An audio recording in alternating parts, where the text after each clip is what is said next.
Nos primórdios, quando tudo ainda era um sonho no coração de alguns servos fiéis, Deus já havia traçado o caminho da igreja. Com humildade e perseverança, cada esteio foi colocado, cada oração foi elevada aos céus, e a igreja foi crescendo em estrutura, graça e conhecimento. A origem das Assembleias de Deus no Brasil remonta ao reavivamento pentecostal do início do século XX, que se espalhou pelo mundo, especialmente pela América do Norte, e levou à manifestação do Espírito Santo, como em Atos 2. Em 1910, Daniel Berg e Gunnar Wingren chegaram a Belém do Pará e iniciaram um movimento que transformaria profundamente o Brasil. A Assembleia de Deus se expandiu rapidamente, chegando a vilas, cidades e centros urbanos, incluindo a selva amazônica, e alcançou o depósito do Seringal São Gabriel, hoje Plácido de Castro. O trabalho missionário na região começou em 5 de março de 1933, sob a liderança do pastor José Marcelino da Silva, que evangelizou os moradores das margens do rio Abunã e áreas vizinhas. Em pouco tempo, a obra cresceu, e foi necessário estabelecer pontos de pregação nas casas dos irmãos. O pastor José Marcelino realizou o primeiro batismo e celebrou a primeira Santa Ceia na região. Os irmãos que partiram do Seringal Boa Esperança levaram a mensagem de Cristo adiante, incluindo o irmão Francisco Matias dos Santos, que, junto ao evangelista Abel Rebouças, deu continuidade ao trabalho no município.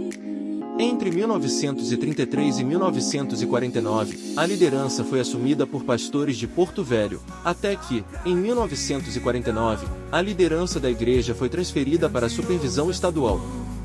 Em 1935, a igreja inaugurou seu primeiro templo próximo ao rio Abunã. A congregação teve como primeiros dirigentes os irmãos Francisco Matias dos Santos, em 1941, o evangelista Quirino Pires. Com o tempo, a liderança passou para o irmão Américo Afonso da Silva e, mais tarde, para o evangelista João Evangelista de Albuquerque, marcando a transição para a supervisão da sede estadual em Rio Branco. A partir de 1950, os trabalhos da Assembleia de Deus em Plácido de Castro passaram a ser supervisionados pela igreja em Rio Branco.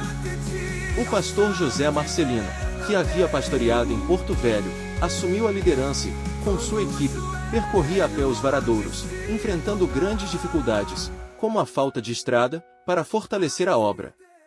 Diversos pastores, como José Marcelino da Silva, Emetério Bertolo Gomes, Juviniano Lobato e Túlio Barros Ferreira, prestaram serviços à igreja local. Desde seu início em 1950 até os dias atuais, a Igreja Evangélica Assembleia de Deus em Plácido de Castro teve como dirigentes diversos obreiros e auxiliares. O primeiro dirigente foi o evangelista Manuel Luiz, seguido pelo evangelista Alberto Albuquerque como segundo dirigente e pelo evangelista José Caetano Alves como terceiro dirigente.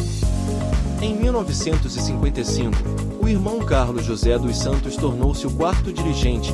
Durante sua liderança, foi construído o segundo templo. De 1969 a 1973, os irmãos Fortunato Casemiro de Moraes e José Benedito continuaram o trabalho missionário. Em 1974, o pastor José Rodrigues Muniz enviou o presbítero João Batista Adrião para liderar a igreja em Plácido de Castro, sendo ele consagrado como o primeiro pastor presidente em 1979, liderando a construção do terceiro templo. Em 1979, o pastor Carlos Levi Mendes Conde assumiu interinamente a liderança da igreja.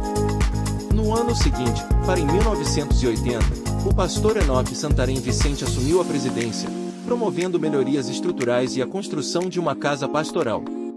Em 1987, o pastor Josias Pinheiro de Paula assumiu a liderança, consolidando a obra missionária, incluindo novas visitas à Bolívia. Entre 1990 e 1999, o pastor Manuel Bandeira Gonçalves assumiu o pastoreio, inaugurando o novo templo sede em 1998 e criando a Rádio Poste, ampliando o alcance da mensagem cristã. O pastor Helder Cota Paiva, a partir de 1999, realizou melhorias na infraestrutura da igreja e promoveu festas espirituais. Em término de 1999 e início de 2000 assume interinamente o evangelista Francisco Negreiros Filho. Também atuou brevemente como pastor interino para a transição pastor Helder Cota Paiva e pastor Pedro Abreu de Lima, mantendo a continuidade do trabalho. De 2000 a 2010, o pastor Pedro Abreu de Lima destacou-se pelo fortalecimento da obra missionária e expansão com 8 novas congregações, além da criação de programas evangelísticos em rádios. Durante seu pastorado e missionária Ivonete Queiroz liderou a Secretaria de Missões, contribuindo significativamente para a obra na Bolívia. O pastor Francisco do Nascimento Rolim, interinamente no início de 2011, ajudou a manter a continuidade da obra até a chegada do pastor Sebastião Fernandes de Lima, que assumiu a liderança, preservando o legado da igreja e promovendo o crescimento contínuo. Em 9 de janeiro de 2011, o pastor Sebastião Fernandes de Lima assumiu com amor e sabedoria a presidência da Assembleia de Deus em Plácido de Castro, formando um legado duradouro na vida dos membros da igreja. Com alicerces firmes e zelo conservador pela doutrina cristã, ele tem preservado os ensinamentos da fé sem concessões, buscando sempre promover o crescimento espiritual e o fortalecimento da fé. Seu ministério é sustentado pela oração e pelas verdades imutáveis da Palavra de Deus, tornando a igreja um farol de esperança e renovação espiritual. Atualmente, a Assembleia de Deus em Plácido de Castro conta com mais de 1.200 membros e 70 obreiros distribuídos em 4 áreas e 25 congregações. A igreja tem se dedicado ao crescimento e à estruturação da obra de Deus, realizando reformas e ampliações nas instalações para garantir um ambiente acolhedor. Na sede, foram realizadas melhorias como a construção do refeitório, centro de eventos, climatização, ampliação de áreas e melhorias nos banheiros estão sendo planejadas para execução este ano. No decorrer de sua gestão, o pastor Sebastião Fernandes de Lima também construiu as congregações Ebenezer, Maranata e Emaús, além de reformas nas congregações Monte Sinai, Rocha Eterna, Rosa de Saron, Betel e Canaã, com melhorias estruturais, como ampliação dos templos, construção de muros e implementação de climatização e equipamentos de mídia, bem como a pousada missionária.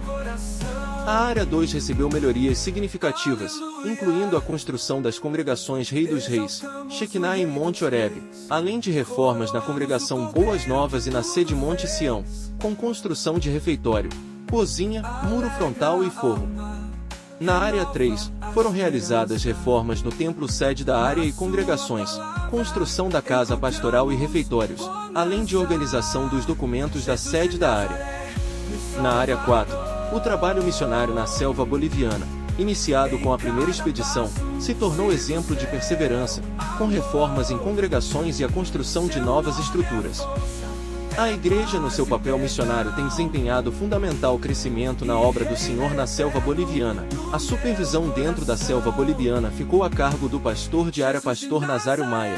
Os setores missionários na região têm se expandido como a comunidade de Santa Rosa e Monte Reis pastoreada pelo presbítero Reginaldo, a comunidade da Abelha pastoreada pelo missionário José, a comunidade da Abelha 2 pastoreada missionário Gabriel, a comunidade de 1º de Maio e 2 Lagos pastoreada e supervisionado pelo missionário e evangelista Francisco, a comunidade de Porto Morales, Macep, 16 de Julho e Vila Del Carme pastoreada e supervisionada pelo missionário evangelista Douglas e a comunidade de Latranca, pastoreada pelo missionário César.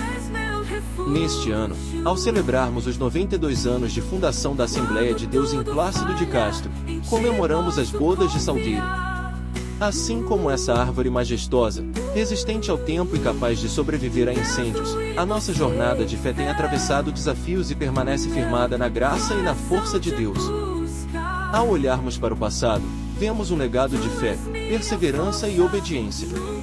Cada culto, cada oração e cada louvor entoado são testemunhos do que Deus tem realizado entre nós. E assim como Ele foi fiel ao longo dos anos, cremos que continuará sendo em cada passo que dermos em direção ao nosso chamado. Que esta celebração nos inspire a renovar nossa missão como igreja, mantendo-nos firmes no compromisso de anunciar o Evangelho, acolher os necessitados e ser luz neste mundo. Que sigamos os passos do Mestre, guiados pelo amor e pela verdade.